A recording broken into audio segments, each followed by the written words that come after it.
University మంచి భవిష్యత్తు కోసం తెలుగు విద్యార్థులు ఇష్టపడే యూనివర్సిటీ. కాల్ 9059052378 9059052379.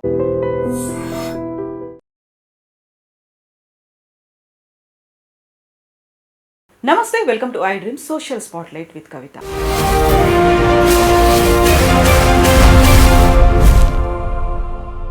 పహల్గామ్లో ఉగ్ర దాడి జరిగి ఈ రోజుకి 11 రోజులు కంప్లీట్ అవుతున్నాయి. అయినప్పటికీ ఉగ్రవాదులు ఇంకా పాకిస్తాన్కు వెళ్లకుండా కశ్మీర్లోనే తలదాచుకున్నారు, ఒక అడవిలో ఉన్నారు అనేటువంటి సమాచారం అయితే అందుతోంది. అందులో కూడా లేటెస్ట్ టెక్నాలజీని వాళ్ళు ఉపయోగించుకుంటున్నారు అనేటువంటి సమాచారం కూడా మన భద్రతా బలగాలకు ఉంది.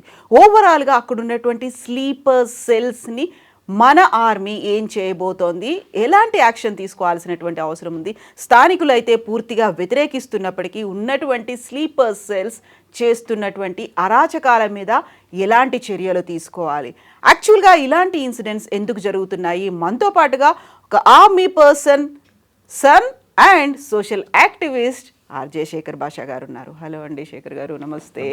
So first of all very first time అనుకుంటా నేను చెప్పాను ఒక ఆర్మీ పర్సన్ అబ్బాయి అనేది. అందులోనే మీకు బోల్డ్ అని మెమరీస్ ఉంటాయి, యుద్ధానికి సంబంధించి నాన్నగారు చెప్పేటువంటివి ఇవన్నీ ఉంటాయి.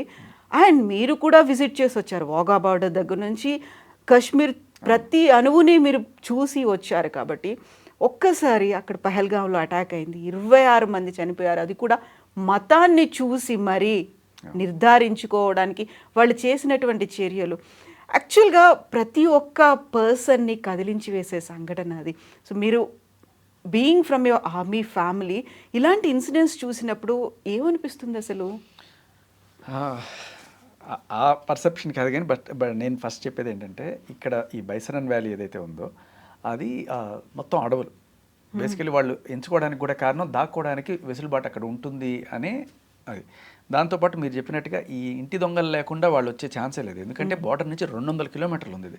సో ఏ పూంచో, రాజోరియో, సోపూరో ఇటువంటి ఏరియాలకి అయితే బార్డర్ పక్కనే ఉంటాయి కాబట్టి ఏదో రకంగా, బట్ అంత దూరం నుంచి ఇక్కడికి వచ్చి ఇక్కడ ఉండి చేశారు అంటే చిన్న విషయం కాదు. ఇంకోటి ఏంటంటే ఈ ఏరియా, ఈ బెల్ట్ ఏదైతే ఉందో, మీరు ఎప్పుడైనా మనం కాశ్మీర్ వెళ్తే చూడడానికి సోన్మార్గు, గుల్మార్గు, పెహల్గాము, తర్వాత కార్గిల్, లే, లడక్ ఇవి చూసుకుంటూ పోతారు తప్ప మీరు ఎప్పుడు కూడా దాన్ని దాటి పైకి వెళ్ళి రాజోరియో, పూంచో ఈ జిల్లాలకి మనం వెళ్ళాం, ఎందుకంటే ఉద్రిక్తంగా ఉంటాయి, సేఫ్ కూడా కాదని చెప్పి అంటారు. బట్ ఈ ఏరియాస్లో ఎప్పుడు కూడా గొడవలు అనేవి లేవు, శాంతియుతంగానే ఉండేది. ఏదన్నా ఉంటే అమర్నాథ్ యాత్రికులను టార్గెట్ చేసేవాళ్ళు అంతకుముందు, కానీ ఇప్పుడు మామూలు టూరిస్టులను టార్గెట్ చేసింది ఎప్పుడూ లేదు. సో ఫస్ట్ టైం ఇటువంటి జరిగితే చాలా అసలు భయానకంగా ఉంటుంది. అక్కడ ఎవరన్నా కూడా వెళ్ళాలి అనే దానికి కూడా ధైర్యం చేయరు. కానీ నాకు తెలిసి మళ్ళీ ఇటువంటి జరగకుండా గట్టి చర్యలే తీసుకుంటారు. బట్ వీళ్ళు ఎవరైతే ఉన్నారో వీళ్ళు ఎందుకు చేసి ఉండొచ్చు, అది కూడా మతాన్ని బేస్ చేసుకొని చేసి ఉండొచ్చు అంటే, ఇదేమంటారంటే ఆర్ఎఫ్ రెసిస్టెన్స్ ఫ్రంట్ దీని పేరు, వీళ్ళు చేసిన వాళ్ళ పేరు. వాళ్ళు ఈ లష్కర్ తోయిబాకి సంబంధించి ఒక పిల్లపామది. సో వీళ్ళు బేసికలీ ఎలా ఉంటుందంటే, టెర్రరిస్ట్ ఆర్గనైజేషన్లకి పుట్టినిల్లు పాకిస్తాన్. అది అంటే మనకి మామూలుగా ఐటీ కంపెనీలు ఉన్నట్టు, లేకపోతే పెద్ద పెద్ద మ్యానుఫ్యాక్చరింగ్ టైర్ల కంపెనీలు ఉన్నట్టు, కార్ల కంపెనీలు ఉన్నట్టు అక్కడ టెర్రరిస్ట్ కంపెనీలు ఉంటాయి, హబ్గా ఉంది. ఇది ఎటువంటి అతిశయోక్తి కాదమ్మా, ఏదో మామూలుగా కుళ్ళుతోనో ఏదో చెప్తున్నట్టు కాదు. ప్రపంచం అంతటికీ తెలిసిన నిజం ఏంటంటే, మనం ఎలా అయితే ఈ మ్యానుఫ్యాక్చరింగ్ కంపెనీలు ఎలా అయితే ఉంటాయో, కార్లు, టైర్లు, ఇట్లా అక్కడ పాకిస్తాన్లో టెర్రరిస్టులను తయారు చేసే కంపెనీలు ఉన్నాయి. సో ఇవి ఇప్పటి నుంచి కాదు, గత 30 ఏళ్ళుగా ఉన్నాయి. అది అన్ఫార్చునేట్లీ వాడు ఏమని చెప్పాలో తెలియదు.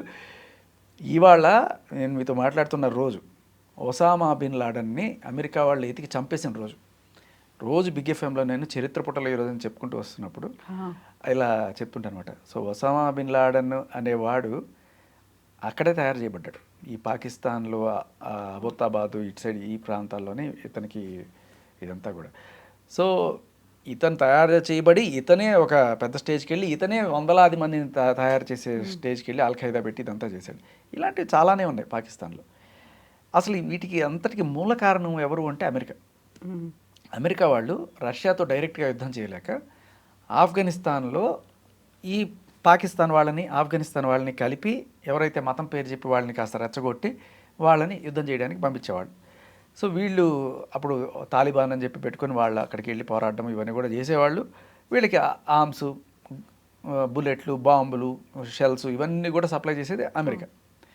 సో వీళ్ళు దాంతోపాటు పాకిస్తాన్కి బోల్డ్ అంత ఫండింగ్ ఇచ్చేవాడు. దేనికి? ఈ ఉగ్రవాదులను పెంచి పోషించడానికి. ఇలా వాళ్ళ టార్గెట్ ఏంటి? అమెరికా వాళ్ళది ఓన్లీ ఆఫ్ఘనిస్తాన్ వాళ్ళ ఇంట్రెస్ట్. ఎలాగో ఉంది కదా అని చెప్పి వీళ్ళని ఇటు సైడ్ కూడా వాడుతున్నారు, కాశ్మీర్ సైడు ఇలా వాడుతున్నారు. సో అలా వాళ్ళకి ఏంటంటే ప్రధానమైన శత్రువులుగా చూసేది ఇండియా, అమెరికా, ఇజ్రాయెల్. ఈ జెండాలని మూడింటిని ఆ టెర్రరిస్టులు మెట్ల దగ్గర పెట్టుకొని వాటిని తొక్కుకుంటూ వెళ్ళాలి అంటే వాళ్ళకి ఆ రకంగా బోధిస్తారనమాట ఫస్ట్ నుంచి.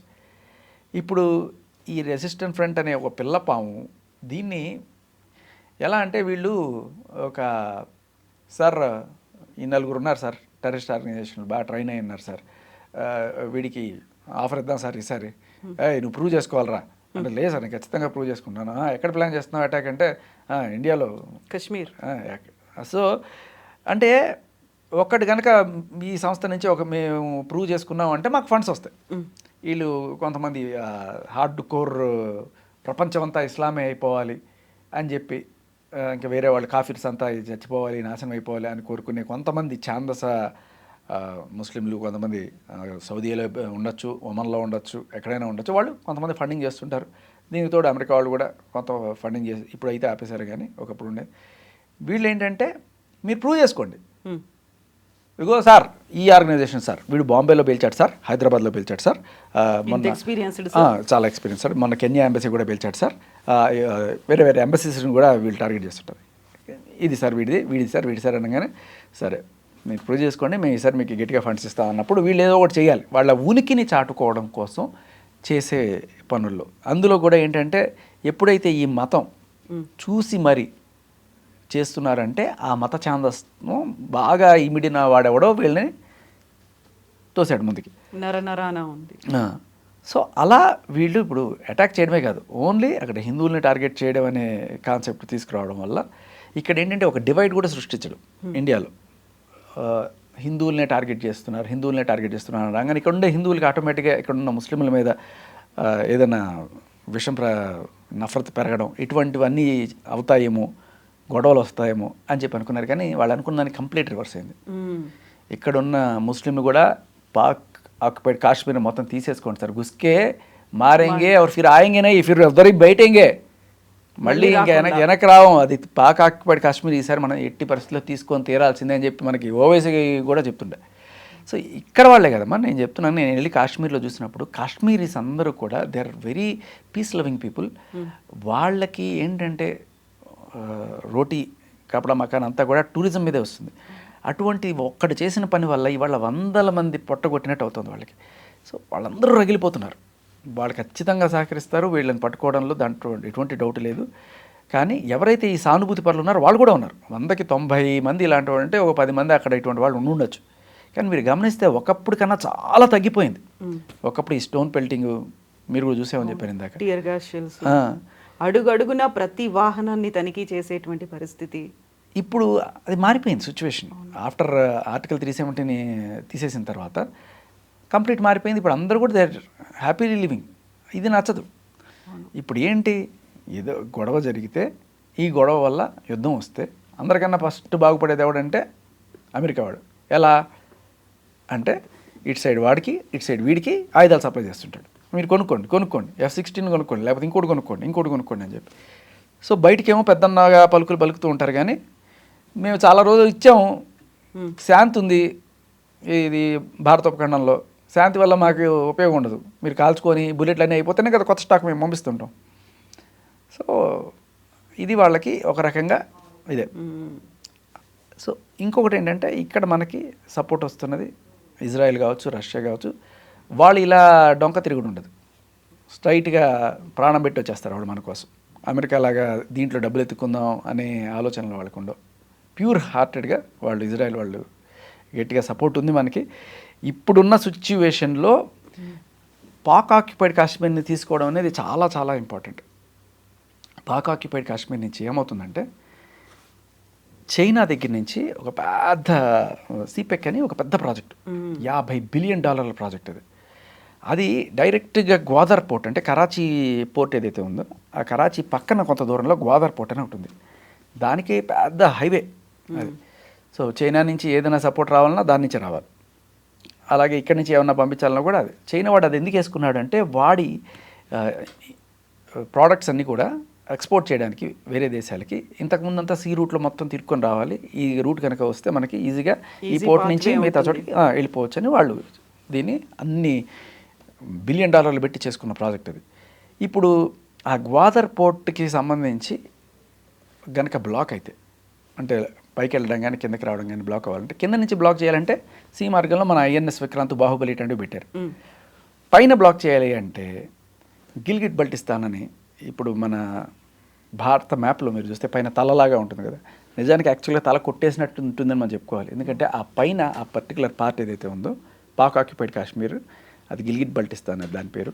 ఇప్పుడు బలిస్తాన్ అని కూడా అంటున్నారు దాన్ని. ఆ గిల్గిట్ బల్టిస్తాన్లో ఒక పర్టికులర్ పార్ట్లో అది డైరెక్ట్గా వెళ్ళి ఆఫ్ఘనిస్తాన్ని కలుస్తుంది. సో ఈ పార్ట్ని కనుక అట్లీస్ట్ మనం మొత్తం కాకపోయినా ఈ పార్ట్ వరకు మనం కనుక తీసుకోగలిగితే డైరెక్ట్గా మనకి ఆఫ్ఘనిస్తాన్కి యాక్సెస్ వస్తుంది. కాకపోతే దీంట్లో ఉన్న ప్రాబ్లం ఏంటంటే ఇదే రోడ్లో ఈ మనం ఇట్లా ఇటు వెళ్తే ఆఫ్ఘనిస్తాన్, ఇలా పైకి వెళ్తే చైనా. సో ఈ రోడ్డుకి ఇది కరెక్ట్గా ప్లస్ గుర్తులాగా వెళ్తుంది అనమాట. అడ్డంగా వెళ్తే మన ఇండియా నుంచి అడ్డంగా వెళ్తే దాన్ని ఆ రోడ్డుని క్రాస్ చేసుకొని వెళ్తే ఆఫ్ఘనిస్తాన్ వస్తుంది. ఈ రోడ్డు ఇప్పుడు అడ్డంగా ఉంది. ఇది కనుక చేసుకుంటే చైనాకి దీనికి మధ్య ఉన్న ఆ సిపెక్ని మనం ఆపచ్చు. అండ్ చైనా వాడు కూడా ఎటువంటి భారత అనుమతి తీసుకోకుండా దాంట్లో రోడ్డు వేసుకున్నాడు. ఎందుకంటే that is our property. Pak occupied Kashmir Indian property. శాంతి కోసం మనం ఆగాం తప్ప ఇంకా వేరే ఏం లేదు. మన ఇండియాకి ఈ రకమైన ఇది లేకుండా వాడు అత్తసొమ్ము అల్లుడు దానం చేసినట్టు పాకిస్తాన్ వాడు చైనాకి ఎట్ట దానం చేస్తాడు దాన్ని. So what ever situation may come అది మనం తీసుకోవాల్సిన పార్ట్. ఇలాంటివి కొన్ని స్ట్రాటజిక్ పాయింట్స్ కూడా ఉన్నాయి. ఇప్పుడు వీళ్ళు కాశ్మీర్ వాళ్ళు ఆజాద్ కాశ్మీర్ అంటారు. ఇప్పుడు ఈ సోన్మార్గ్, గుల్మార్గ్, ఈ గుల్మార్గ్ ఉంది కదా, మీరు గుల్మార్గ్ మీరు వెళ్ళని చెప్పారు కదా, ఆ గుల్మార్గ్కి కరెక్ట్గా జస్ట్ మీకు ఆ స్నో నుంచే కనబడుతుంటుంది పాకిస్తాన్ వాళ్ళ అవుట్ పోస్ట్. సో ఆ బార్డర్ ఏదైతే ఉందో దాన్ని దాటంగానే మీకు ఆజాద్ కాశ్మీర్ అనమాట. అవంతా కూడా ఇది కొంచెం చిన్న పార్ట్ కంపేర్ చేస్తే గిల్గిట్ బల్టిస్తాన్కి. బట్ ఈ పార్ట్లో కూడా మనం కొన్ని తీసుకోవడం వల్ల చాలా రూట్స్ భారతదేశంలో వందల కిలోమీటర్ల దూరం దగ్గర అయిపోద్ది మనకి. కొన్ని చాలా ఇంపార్టెంట్ కీలకమైన ప్రదేశాలని. సో ఫస్ట్ ఆఫ్ ఆల్ చాలా కీలకమైన టార్గెట్స్ని మన వాళ్ళు లాస్ట్ టైం కూడా వార్లో తీసుకున్నారు. కానీ తర్వాత శాంతి సంతోషం అని చెప్పి ఇచ్చేయడం అనేది జరుగుతుంటుంది. నెహ్రూ గారు కావచ్చు, ఆయన కూతురు ఇందిరాగాంధీ కావచ్చు, ఇద్దరు కూడా ఆల్మోస్ట్ తీసుకున్నట్టే తీసుకొని. నెహ్రూ గారు చేసిన పని ఏంటి, కాశ్మీర్ మనకి రాసి ఇచ్చేసాడు ఆ రాజు, తీసుకోండి అని చెప్పి. హరి సింగే రాసి ఇచ్చేసినప్పుడు కాశ్మీర్ మొత్తం మంది కదా, కొంచెం కొట్టి ఇంకా చాలా ఆపేయండి శాంతి శాంతి అని చెప్పి ఆయన వెళ్ళిపోయాడు. ఆ దెబ్బతో అప్పటి నుంచి ఇప్పటిదాకా రావణ కష్టంలాగా మండుతూనే ఉంది. అదేదో మొత్తం ఒకటేసారి తీసుకొని ఉంటే అయిపోయి ఉండేది కదా. అలాగే 1971 వార్లో మనం గెలిచినప్పుడు అక్కడ ఈ పర్టికులర్ పార్ట్స్ ఏవైతే ఉన్నాయో అవన్నీ కూడా మనం స్వాధీనం చేసుకున్నాం. తర్వాత మళ్ళీ శాంతి శాంతి అని చెప్పి మళ్ళీ తిరిగి వాళ్ళకి ఇచ్చేయడం జరిగింది. బట్ కొన్ని స్ట్రాటజిక్గా మన మిలిటరీ వాడు అడ్డపట్టేసుకున్నారు. మీరు ఇప్పుడు లే లడాక్ సైడ్ వెళ్తే తుక్ అని ఒక ప్లేస్ ఉంటుంది. అది ఆ టైంలో నిజంగానే ఆ పేరు ఎలా పెట్టారో కానీ పాకిస్తాన్ వాళ్ళని తుక్కుగా కొట్టి ఆ ఊరిని మన వాళ్ళు శృతిలో కలిపేశారు. సో ఇలా ఫస్ట్ టార్గెట్లు పెట్టుకున్న తర్వాత ఈసారి మాత్రం తిరిగి ఇచ్చే ప్రసక్తే లేదు. ఏంటంటే చిన్న ఊళ్ళు కూడా ఇచ్చేయడానికి వెళ్తుంటారు. వాళ్ళు ఇంత పెద్ద పార్టీ పెట్టుకొని అది ఇన్నాళ్ళు పెట్టుకున్నారు, 70 ఏళ్ళ నుంచి పెట్టుకున్నారు. ఎవడు అడగట్లేదు కదా అని చెప్పి అరాచకం చేస్తున్నారు. ఇప్పుడు ఒకడు వచ్చాడు మోడీ, గట్టిగా ఇస్తాడు, ఖచ్చితంగా ఈసారి మాత్రం అవి తీసుకొని తీరాల్సిందే అనేది అందరి కోరిక. అండ్ టెర్రరిస్టులకి పడే శిక్ష అది అఫ్కోర్స్ వాళ్ళని వాళ్ళు కనుక దొరికితే వాడికి నా నోట్లో మాటలు రావు, చేయాల్సినవన్నీ జరగాల్సినవన్నీ జరుగుతాయి వాడికి సన్మానాలన్నీ, దాంట్లో ఎటువంటి డౌట్ లేదు. యాక్చువల్గా ఒక రకంగా దీన్ని రాజకీయాలు చేయొద్దు అనుకుంటున్నప్పటికి కూడా ప్రతిసారి రాజకీయపరమైనటువంటి ఒక అంశం వస్తుంది. ఇప్పుడు వాళ్ళకి సరైనటువంటి ఒక పర్సన్ వచ్చాడో అది మోదీ అనుకున్నప్పుడు మోదీ రాజకీయంగా తన లాభం కోసమే ఇలాంటి వాటిలో ఉంటాడు. పుల్వామా అటాక్ అక్కడ ఏదో అయింది, తనకు అనుగుణంగా మలుచుకున్నారు. ఇప్పుడు ఈ అటాక్ అయింది, తనకు అనుగుణంగా మలుచుకుంటారు. లేదు ఎలక్షన్స్కి ముందే ఇలాంటిది ఏదో అవుతుంది, ఆర్మీ మీద ఎప్పుడూ ఏదో ఒక అటాక్ అవుతుంది, అదన్నిటినీ వీళ్ళు తమకు తగ్గట్టుగా కన్వర్ట్ చేసుకుంటారు అనేటువంటి ఈ వాదనలు ఇవన్నీ ఉన్నాయి కదా, ఒపీనియన్స్ అనేవి ఉంటాయి కదా. ఇది జనరల్గా ఇప్పుడు కనుక ఎలక్షన్ టైం అయింది అనుకోండి, అది ఖచ్చితంగా ఇప్పుడు మీరు చెప్పినట్టుగా అనుకోవచ్చు. ఇప్పుడు ఏ ఎలక్షన్లు ఉన్నాయి? బీహార్లో అవుతున్నాయి. అవి దానికోసం ఇది చేస్తారనుకో. మీరు ఇప్పుడు నేషనల్ ఎలక్షన్స్ జరుగుతున్నప్పుడు జనరల్గా పాకిస్తాన్లో కానీ ఇండియాలో కానీ ఏదో ఒక చిన్న టెన్షన్ దొరికినా కూడా దాన్ని పెద్ద చేసి బ్లో, ఎందుకంటే అక్కడ ఓట్లు బాగా పడతాయని చెప్పి వాళ్ళైనా జనరల్గా ఇక్కడైనా అలాంటిది జరుగుతుంది అనేది పొలిటికల్ ఎక్స్పర్ట్స్ చెప్పే పని. కానీ ఇప్పుడు బీహార్లో జరిగే ఎలక్షన్స్ కోసం ఇది చేస్తారని చెప్పి అయితే నేను ఖచ్చితంగా అనుకోను. అండ్ వస్తే పొలిటికల్ మైలేజ్ వస్తే రానివ్వండి, ఆయనకి పేరు వస్తే రానివ్వండి. ఆయన పేరు కోసం చేస్తున్నాడా ఇంకోటి కోసం చేస్తున్నాడా అనేది పాయింట్ కాదు. జరగాల్సింది జరగాలి. జరగాల్సింది ఏంటి? ఎప్పటి నుంచో పెండింగ్ ఉండిపోయిన పీఓకేని మీరు తీసుకోవాలి. కనీసం పీఓకేలో ఇప్పుడు స్ట్రాటజిక్గా ఇంపార్టెంట్ అయినా తీసుకొని చూపించండి. ఊరికే మాటలు కాదు. ఇప్పుడు మనం డిఫెన్స్ మీద చాలా బడ్జెట్ పెడుతున్నాం. అవును. ఎంత బడ్జెట్ అంటే అది నిజంగా జనాలకి పెడితే అది ఇంకో రకంగా దేశం డెవలప్ అయిపోయేది. But having said that okay, కానీ పాకిస్తాన్ వాళ్ళు అది కూడా బెటర్. ఇక్కడ పాకిస్తాన్లో ఇప్పటిదాకా ఆ జీలం నది మీద కానీ ఆ చీనాబ్ నది మీద కానీ ఎక్కడ ఒక డ్యామ్ కట్టుకున్న దీన్ని కూడా పోలేదు వాళ్ళు. వస్తే పారితే పోతే అరేబియా సీలో కలిసిపోతే తప్ప వీళ్ళు చేసేది ఏముండదు. కానీ ఈసారి మాత్రం ఆ స్ట్రాటజిక్ లొకేషన్స్ని మనం తీసుకుని తీరాల్సిందే. అది చేస్తే నిజంగా ఈ ఏవైతే చెప్పారు ఇప్పుడు దాకా ఇవన్నీ పటాపంచలు అయిపోతాయి. మోడీ గారు ఓన్లీ దీనికోసమే చేస్తున్నారు, ఎలక్షన్ స్టంట్ కోసమే చేస్తున్నారు. పవర్ మాంగరింగ్ అనేది ఉంది. ఇప్పుడు ఇదివరకు ఇట్లా లేదు. మా పరిస్థితి చాలా గట్టిగా ఉంది. ఇండియాకి ఉన్న మిలిటరీ బేస్ కానీ ఎయిర్ ఫోర్స్ కానీ నేవీ కానీ చాలా చాలా గట్టిగా ఉన్నాయి. It's on par with China చెప్పాలంటే. సో పాకిస్తాన్ వాళ్ళు ఏ రకంగానూ కూడా మన ముందు నిలబడలేని పరిస్థితి. చాలామంది అక్కడి నుంచి బార్డర్ నుంచి చాలా పోస్టులు ఖాళీ చేసి వెళ్ళిపోతున్నారు. సరే ఇవాళ కొన్ని చోట్ల బేసికలీ జరిగేది అది ఆ రాజౌరి పూంచ్ జిల్లాలోనే ఎప్పుడు ఆ ఫైరింగ్ జరుగుతుంటుంది తప్ప అది పక్కన పెడితే చాలా చోట్ల ఇంకా స్ట్రాటజిక్ లొకేషన్స్ మనం హస్తగతం చేసుకోవాల్సిన టైం వచ్చింది. మూడోసారి మోడీ గారు ప్రధానమంత్రి అయితే మరి మళ్ళీ ఇప్పుడు కాకపోతే ఇంకెప్పుడు మళ్ళీ ఇటువంటి బలమైన నాయకుడు ఎప్పుడు వస్తాడో ఉన్నప్పుడే రేపు ఉండగానే ఇల్లు చక్కబెట్టేయాలి. అదే నా పాయింట్. సో ఖచ్చితంగా పీఓకేకి సంబంధించిన చాలా కీలకమైన ప్రదేశాలు మనం హస్తగతం చేసుకోవడానికి ఇప్పుడున్న మిలిటరీ సిచ్యువేషన్ కావచ్చు, అలాగే ఇప్పుడు పాకిస్తాన్ ఉన్న దరిద్రమైన సిచ్యువేషన్ కూడా మనకి హెల్ప్ అవుతుంది. వాళ్ళకి అక్కడ వాళ్ళ ఆర్మీలోనే చాలా లొక్కలు ఉన్నాయి. అవును. సో చాలా రాజీనామాలు కూడా అవుతున్నాయని, యుద్ధానికి మేము వెళ్ళలేము అనేది అస్త్ర సన్యాసం చేసినటువంటి పరిస్థితి అక్కడ కనిపిస్తుంది చాలా మందిలో. అవును. దీనికి కారణం అక్కడ ఒకటి తుప్పిపడిపోయిన గనులు కావచ్చు, ఎయిర్ క్రాఫ్ట్స్ కావచ్చు, ఇవన్నీ కూడా వీటికి సర్వీసింగ్ లేకుండా ఇప్పుడు వెళ్ళి ఇరుక్కునే పరిస్థితిలో చాలామంది లేరు. దీనికి తోడు అక్కడున్న ఆర్మీ మేజర్ ఎవరైతే ఉన్నాడో మునీర్, ఆయన 3 ఏళ్ళు అయిపోతే ఆయన దిగిపోవాలి. వీళ్ళకి ఏంటంటే బలవంతంగా ఎట్లాగైనా సరే దాంట్లో ఇంకా పదవి అంటే కొంచెం సాగించాలి అనే కోరికలతో ఏం చేస్తారంటే సరే ఎక్స్టెండ్ చేద్దాం అన్నట్టుగా చాలామంది అంతకుముందు చేస్తున్నారు. ఒకటి 10 ఏళ్ళు కూడా చేశాడు. కానీ కిందగా కాసుకొని కూర్చోంటాడు, ఎవరే నువ్వు పోతే నేను వస్తాను. సో ఆయనకి నచ్చదు కదా. సో ఈ టైంలో వాళ్ళు తిరగబడలేం, ఇంటర్నల్ కాన్ఫ్లిక్ట్స్ ఉన్నాయి. సో అవి ఉన్నాయి. దీంతో పాటు చాలా పెద్ద ఇది ఏంటంటే మనం అనుకుంటున్నట్టుగా పాకిస్తాన్ ఒక దేశం కాదు. నిజం చెప్పాలంటే ఒక 4 దేశాలు. Pakistan is 4 nations. ఈ 4 నేషన్స్ అది ఎలా అంటే ఒకటి బెలూచిస్తాన్ ఒకప్పుడు సపరేట్ దేశంగానే ఉండే, కానీ తర్వాత ఇండియా పాకిస్తాన్ సపరేట్ అయిపోయిన తర్వాత కూడా ఆ బ్రిటిష్ వాళ్ళు ఎవరో చెప్పారట ఈ జిన్నాకి, ఏంటి వాడు సరిగ్గా పరిపాలించలేడు, చిన్నపిల్లడు నువ్వే చూసుకోవాలంటే పాప సైన్యాన్ని అంతా తీసుకెళ్ళి బలవంతంగా లాక్కొని బలవంతంగా అట్టే పెట్టుకున్నాడు. అప్పటి నుంచి బెలూచిస్తాన్ వాళ్ళు ఎప్పుడు కూడా ఇంకా మేము ఇప్పటికీ అనుకోరు, వాళ్ళు బెలూచిస్తాన్ సపరేట్ దేశమే అనుకుంటారు. ఇకపోతే ఆఫ్ఘనిస్తాన్ ఈ రోజు దాకా పాకిస్తాన్ బోర్డర్లను గుర్తించట్ల. ఆఫ్ఘనిస్తాన్ బోర్డర్లో ఒకటి బెలూచిస్తాన్తో ఉంటుంది, ఇంకొకటి ఖైబర్ పఖ్తూన్వా అని చెప్పి ఆ పై ప్రాంతం అనమాట అది. ఈ ఖైబర్ పఖ్తూన్వాలో ఉండే వాళ్ళందరూ కూడా పష్తూన్స్. మేము వేరు,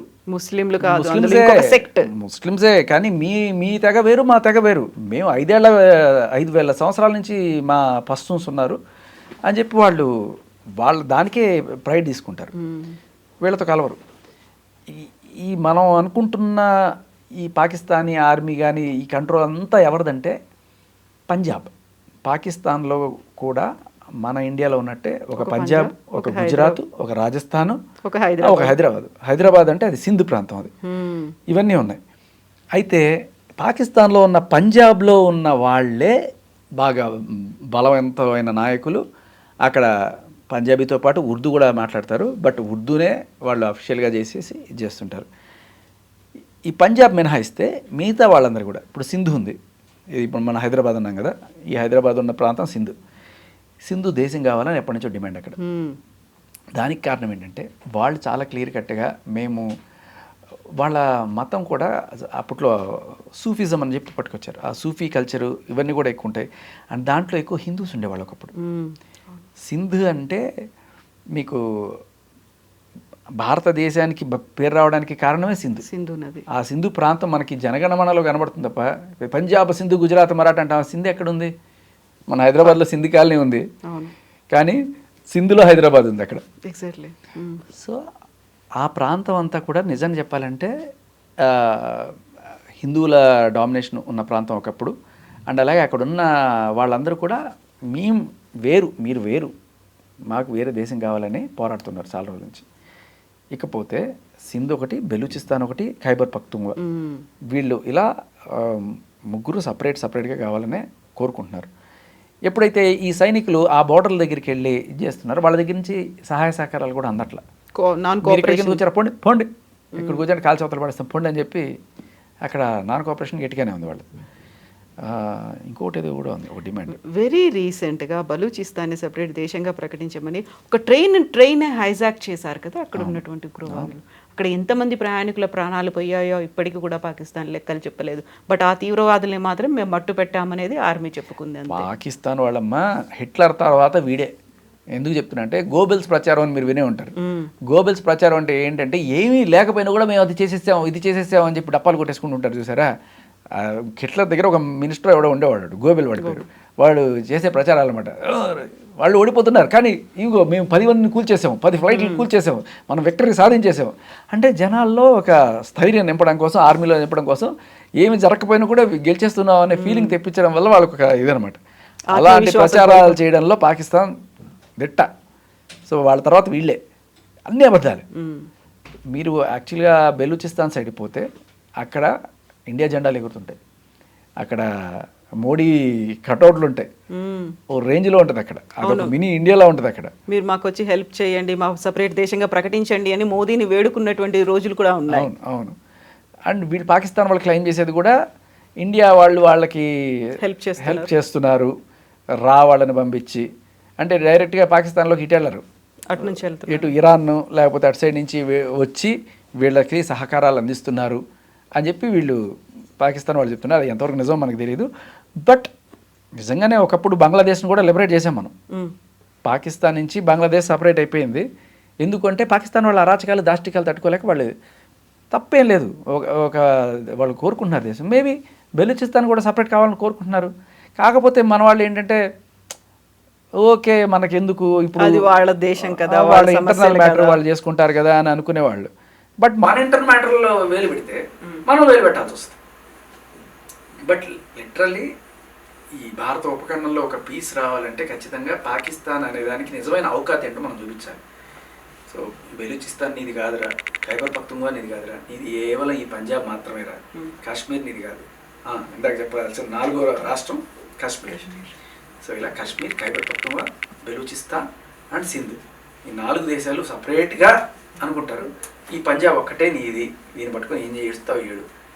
వీటిని సపరేట్ చేయడానికి కూడా మనం కూడా, నేను అంటున్నాను, ఒక చొరవ చూపించి అక్కడ ఉన్న ప్రజలకు మన సహాయ సహకారాలు అందించి వాళ్ళకి మోరల్గా, ఎమోషనల్గా, వీలైతే కొంత ఫైనాన్షియల్గా ఇవి చేస్తే ఖచ్చితంగా ఇది ఉపయోగం ఉంటుంది. ఇప్పుడు S-400 తీసుకొచ్చి బోర్డర్ దగ్గర పెట్టారు, మన బోర్డర్ దగ్గర పెట్టారు.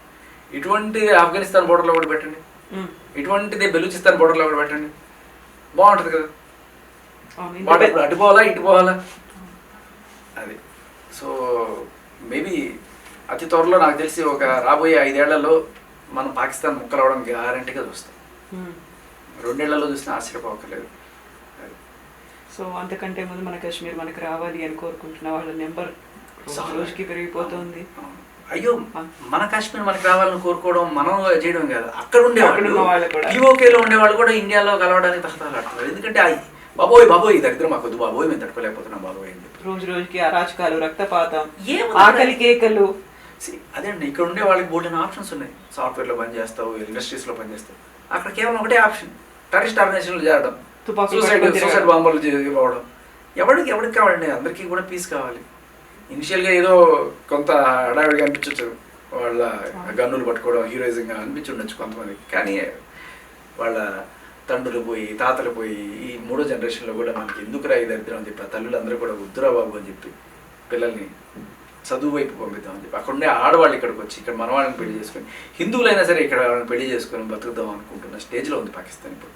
ఇప్పుడు మన భారతదేశం మీద ఎంత అయితే విద్వేషాన్ని రెచ్చగొడుతున్నారో, ఇంకో రకంగా మతపరంగా ఒక మౌఢ్యాన్ని, ఇంత చేసి ఇంతమందిని చంపండి, జన్నత్ మీకోసం ఎదురు చూస్తుంది, అక్కడ ఇంతమంది వీళ్ళు మీకోసం ఉంటారు అని మన ఇంటర్ మ్యాటర్లో వేలు పెడితే మనం వేలు పెట్టాల్సి వస్తుంది. బట్ లిటరల్లీ ఈ భారత ఉపఖండంలో ఒక పీస్ రావాలంటే ఖచ్చితంగా పాకిస్తాన్ అనే దానికి నిజమైన అవకాశం ఏంటో మనం చూపించాలి. సో బెలూచిస్తాన్ నీది కాదురా, ఖైబర్ పఖ్తుంగ్వా నీది కాదురా, నీది కేవలం ఈ పంజాబ్ మాత్రమేరా, కాశ్మీర్ నీది కాదు. ఇందాక చెప్పాల్సిన 4వ రాష్ట్రం కాశ్మీర్. సో ఇలా కాశ్మీర్, ఖైబర్ పఖ్తుంగ్వా, బెలూచిస్తాన్ అండ్ సింధ్, ఈ 4 దేశాలు సపరేట్గా అనుకుంటారు. ఈ పంజాబ్ ఒక్కటే నీది, దీన్ని పట్టుకొని ఏం ఏడుస్తావు ఏడు. వీటిని సపరేట్ చేయడానికి కూడా మనం కూడా, నేను అంటున్నాను, ఒక చొరవ చూపించి అక్కడ ఉన్న ప్రజలకు మన సహాయ సహకారాలు అందించి వాళ్ళకి మోరల్గా, ఎమోషనల్గా, వీలైతే కొంత ఫైనాన్షియల్గా చేస్తే ఖచ్చితంగా ఇది ఉపయోగం ఉంటుంది. ఇప్పుడు S-400 తీసుకొచ్చి బోర్డర్ దగ్గర పెట్టారు, మన బోర్డర్ దగ్గర పెట్టారు. ఇటువంటిది ఆఫ్ఘనిస్తాన్ బోర్డర్లో కూడా పెట్టండి, ఇటువంటిది బెలూచిస్తాన్ బోర్డర్లో కూడా పెట్టండి, బాగుంటుంది కదా. వాడు అప్పుడు అటు పోవాలా ఇటు పోవాలా అది. సో మేబీ అతి త్వరలో నాకు తెలిసి ఒక రాబోయే 5 ఏళ్లలో మనం పాకిస్తాన్ ముక్కలవడం గ్యారంటీగా చూస్తాం. 2 ఏళ్లలో చూసినా ఆశ్చర్యపోకర్లేదు అది. సో అంతకంటే ముందు మన కాశ్మీర్ మనకు రావాలి అని కోరుకుంటున్న వాళ్ళ నెంబర్ రోజుకి పెరిగిపోతుంది. అవును, అయ్యో, మన కాశ్మీర్ మనకి రావాలని కోరుకోవడం మనం చేయడం కాదు, అక్కడ ఉండేవాళ్ళు, పీఓకేలో ఉండేవాళ్ళు కూడా ఇండియాలో కలవడానికి తహతలాడుతున్నారు. ఎందుకంటే బాబోయ్ బాబోయ్ దరిద్రం మాకొద్దు బాబోయ్, మేము తట్టుకోలేకపోతున్నాం బాబోయ్ అని చెప్పి రోజు రోజుకి అరాచకాలు, రక్తపాతం, ఆకలి కేకలు. అదే అండి, ఇక్కడ ఉండే వాళ్ళకి బోల్డెన్ ఆప్షన్స్ ఉన్నాయి. సాఫ్ట్వేర్లో పనిచేస్తావు, ఇండస్ట్రీస్లో పనిచేస్తావు, అక్కడ కేవలం ఒకటే ఆప్షన్, టెర్రరిస్ట్ ఆర్గనైజేషన్లు చేరడం, సూసైడ్ బాంబులు ఇవ్వడం. ఎవరికి కావాలండి? అందరికీ కూడా పీస్ కావాలి. ఇనిషియల్గా ఏదో కొంత హడావిడిగా అనిపించవచ్చు, వాళ్ళ గన్నులు పట్టుకోవడం హీరోయిజంగా అనిపించి ఉండొచ్చు కొంతమందికి, కానీ వాళ్ళ తండ్రులు పోయి తాతలు పోయి ఈ మూడో జనరేషన్లో కూడా మనకి ఎందుకురా ఈ దరిద్రం అని చెప్పి ఆ తల్లులందరూ కూడా వద్దురా బాబు అని చెప్పి పిల్లల్ని చదువు వైపు పంపిద్దామని చెప్పి అక్కడ ఉండే ఆడవాళ్ళు ఇక్కడికి వచ్చి ఇక్కడ మన వాళ్ళని పెళ్లి చేసుకొని, హిందువులైనా సరే ఇక్కడ వాళ్ళని పెళ్లి చేసుకొని బతుకుదాం అనుకుంటున్న స్టేజ్లో ఉంది పాకిస్తాన్ ఇప్పుడు. ఇప్పుడు మన భారతదేశం మీద ఎంత అయితే విద్వేషాన్ని రెచ్చగొడుతున్నారో, ఇంకో రకంగా మతపరంగా ఒక మౌఢ్యాన్ని, ఇంత చేసి ఇంతమందిని చంపండి, జన్నత్ మీకోసం ఎదురు చూస్తుంది, అక్కడ ఇంతమంది వీళ్ళు మీకోసం ఉంటారు అనేటువంటి వాదన అంత మూఢంగా కూడా ఎలా నమ్ముతున్నారు అనేది. ఒరే పిచ్చోడా, జన్నత్తేరా నువ్వు ఉన్నది, కాశ్మీర్ అంటేనే జన్నత్ రా, అది ఎప్పుడు రా తెలుసుకుంటావు నువ్వు? భూతల స్వర్గం అది, మళ్ళీ దాన్ని సపరేట్గా ఇది కాదు ఇంకో జన్నత్ ఉంటుందని చెప్పి ఎక్కడ పోతావు? కెఫెన్లోకి పోతావు, సమాధి తప్ప ఇంక ఏమీ లేదు అక్కడ. సో వాళ్ళకి లేనిపోని ఇవన్నీ చెప్పి ఇది చేస్తారు పాపం, వాళ్ళు బ్రెయిన్ వాష్ చేసి వాళ్ళని చేస్తారు. కానీ I think the trend has changed ఇప్పుడు. ఎందుకంటే at the end of the day ఎంత ఇది చేసినా ఇవన్నీ చేసి అంటే యూత్లో ఒక 14 ఏళ్ళ 15 పిల్లవాడికి ఇవి చెప్తే వాడు ఏదైనా రెచ్చిపోవచ్చు, కానీ ఆ చెప్పే ఒక 30-35 ఏళ్ళ వాడు ఎవడైతే ఉంటాడో వాడు ఖచ్చితంగా డబ్బులు ఎక్స్పెక్ట్ చేస్తాడు వాడికి. ఎందుకంటే వాడికి ఒక ఫ్యామిలీ ఉంటుంది, వాడు రిక్రూట్ చేసుకోవాలి కూడా, వాడికి డబ్బులు ఉంటేనే జరుగుతుంది. ఎప్పుడైతే ఈ డబ్బులు కట్ అయిపోతాయో వాడు ఇది ఆపేస్తాడు. సో అది అమెరికా ఆపేసింది. ఇప్పుడు మనకు వైపే ఉన్నాము అని చెప్తోంది. ఇప్పుడు మహా అయితే ఇంకేమన్నా సపోర్ట్ ఏమన్నా ఉందంటే చైనా దగ్గర నుంచి రావాలి. చైనా ఐ డోంట్ థింక్ అంత సీరియస్ తీసుకోవట్లేదు దీన్ని. ఈవెన్ తాలిబాన్లు కూడా వ్యతిరేకించారు, మొన్న జరిగిందని ఖండించారు. చైనా వాడి ఇంట్రెస్ట్ ఒకటే ఏంటంటే ఈ సీపెక్ని ప్రొటెక్ట్ చేసుకోవడం, దానికోసం వాడు ఏదన్నా చేయొచ్చు. అది దౌత్యపరంగా మాట్లాడుకొని సరే ఆ పర్టికులర్ ఏదైతే సీపెక్ రోడ్ అయితే కారాకోరం హిల్స్ నుంచి లోపలికి వస్తుందో దానికి సంబంధించి దౌత్యపరంగానే మాట్లాడుకొని మనం ఒక ప్లస్ గుర్తులాగా ఒక జంక్షన్ పెట్టుకొని ఇంటర్నేషనల్ బోర్డర్ ఒకటి పెట్టుకొని సరే మీరు వెళ్ళండి మేము వెళ్తాం అన్నట్టు ఏదైనా చేసుకుంటే తప్ప మనకి ఆఫ్ఘన్ బోర్డర్ రావడం అనేది చాలా ఇంపార్టెంట్. లేకపోతే లేపేసినా ప్రాబ్లం లేదు. కాకపోతే మనం మాత్రం శాంతి అనే దాంట్లో ఉన్నాము ఇప్పటికైతే. ఇంకా లేదమ్మా నేను చెప్తున్నాను కదా, శాంతి. ఇప్పుడు మహాత్మా గాంధీ గారు అహింస. నేను సారీ, ఆయన జాతిపిత ఆయన చేసిన పోరాటం అంతా ఉంది, బాగుంది. ఒక పక్క సుభాష్ చంద్రబోస్ ఆయనేమో నేను యుద్ధంతోనే మనకి సాధ్యం అని చెప్పి ఆయన బెటాలియన్నే తయారు చేసి Azad Hind Fauj Indian Forward Bloc ఇవన్నీ పెట్టి చేశారు. ఎక్కడెక్కడి నుంచో ఆర్మీని పట్టుకొచ్చారు. సింగపూర్లో తీసుకొచ్చి పెట్టారు దాన్ని ఏమంటారు బెటాలియన్స్, లేడీ బెటాలియన్స్ కూడా పట్టుకొచ్చారు ఆయన. వీళ్ళందరూ ఎక్కడి నుంచి వచ్చారు తెలుసా? రెండో ప్రపంచ యుద్ధానికి బ్రిటిష్ వాళ్ళు పంపించిన మన సైన్యం వాళ్ళకి యుద్ధ ఖైదీలుగా పట్టుబడితే జర్మనీలో హిట్లర్తో మాట్లాడి ఆ పట్టుబడ్డ సైన్యాన్ని ఇండియన్స్ని విడిపించుకొని వీళ్ళు పంపించండి, వీళ్ళని మేము యూజ్ చేసుకుంటాం, మేము బ్రిటిష్ వాళ్ళకి అగ్నెస్ట్గా, మీరు బ్రిటిష్ వాళ్ళకి అగ్నెస్టే, మేము బ్రిటిష్ వాళ్ళకి అగ్నెస్టే, నేను వీళ్ళని బ్రెయిన్ వాష్ చేసి నేను వీళ్ళకి అగ్నెస్ట్గా వాడతా అని చెప్పి వాళ్ళందరినీ విడిపించుకొని తీసుకొచ్చాడు ఈయన. అలా ఒక పెద్ద సముద్రం అంత ఆర్మీనే తయారు చేశాడు ఆయన. అన్ఫార్చునేట్లీ ఆయన మిస్టీరియస్ చంపేయడం లేకపోతే ఏదో జరిగింది. కానీ గాంధీ గారు మాత్రం అహింస, సహాయ నిరాకరణ, మంచివే ఇవన్నీ చేశాడు.